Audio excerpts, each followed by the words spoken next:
Hello and welcome to Home Capital series on home ownership. In this series, we discuss about the various factors you should know before you decide to buy a house, the home buying process that you can expect, and finally, what are your responsibilities as a homeowner. In this episode, we will talk about the various costs associated with owning a house. Let's talk about the recurring costs that you should budget for after you've bought the house, and these charges are in the form of the home maintenance that you incur. The house that you live in is generally a part of a society where there are multiple other houses, and since the society is responsible for maintaining the house, they will collect a certain charge from you, which is known as maintenance charges, towards the various amenities that get provided to you. Now, these amenities can include maintenance of the lift, which is used in the society and used by everyone, towards the common electricity charges incurred in the society for lighting up the common areas, towards other service charges for services rendered by the society, which would include your security, your cleaning, etc. And as mandated by law and at times voluntarily, a lot of societies have certain funds which would include repair fund, wherein you collect a certain amount each month, so that over a period of time you have a good corpus to go ahead and carry out any heavy repair and maintenance or repainting of the property after 10 or 15 years. You will also have a sinking fund which allows you to set aside money for reconstructing the entire property after its life of 50 or 70 years, depending on the kind of property. And a welfare fund is very common, wherein it can be called a welfare fund or even a society cultural fund, wherein money is collected so that allows the society to conduct events for you to celebrate the various festivals within the society. These are all costs which are incurred by the society because they are in charge of the management, and eventually they are billed to you as an individual flat owner, and which you need to pay to the society either on a monthly or on a quarterly basis.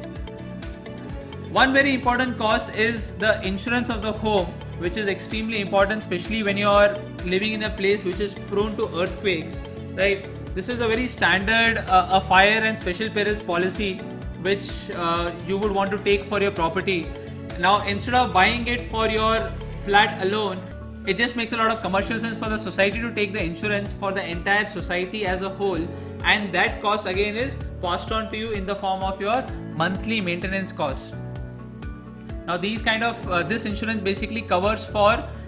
any damage to the property in case of either a fire or an earthquake. You as a homeowner can decide to go ahead and take a additional policy which is applicable only to your home, and that is for insuring against the contents of the items in your home, that is your electricals and other items, and that is very specific to only your home.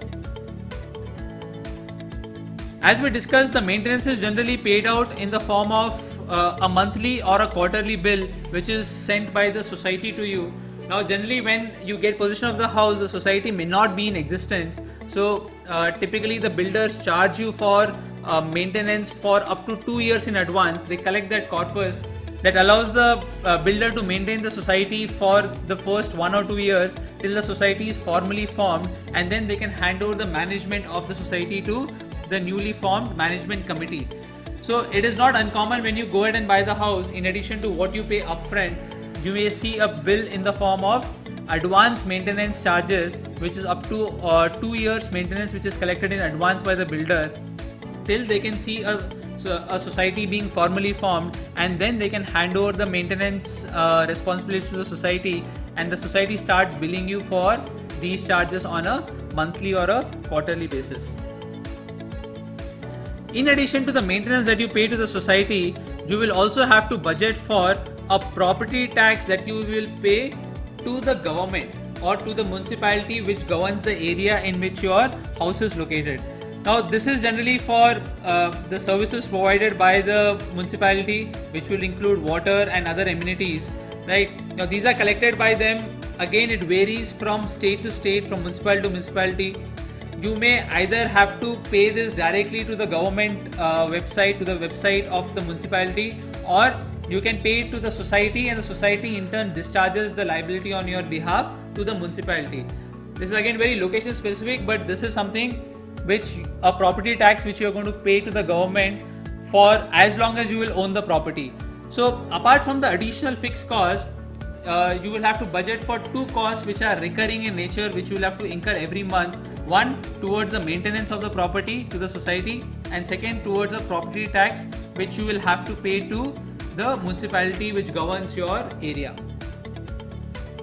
To sum up the episode 2 for you, there are a number of costs associated with buying a house, which is in addition to the value of the house you plan to buy. The major one being the taxes that you need to pay on the cost of the house, which includes GST, stamp duty and registration costs, in addition to the TDS compliance that you need to do. And when you buy the property, there would be other costs which go towards increasing the value of the property, depending on whether you want a premium view from the property or you plan to take a floor rise. Higher the property, the more expensive, and if you plan to take one or more parkings associated with that particular property. Finally, in addition to the one-time cost, there are recurring charges that you need to pay each month in the form of your home maintenance charges, which you will pay to the society, and the property taxes that you will pay to the municipality that governs your area of the house, and the property tax that you pay to the municipality that governs the place where your house is located. In the next episode, we will discuss about how taking a decision to buy the house early, that is as early as in your 20s, can be a huge help for you in the long run. So do look forward to this episode on how starting to buy early can be a huge help to you in the long run. The Home Capital community assists and guides you successfully through your journey of home ownership. Join India's first community of home buyers and homeowners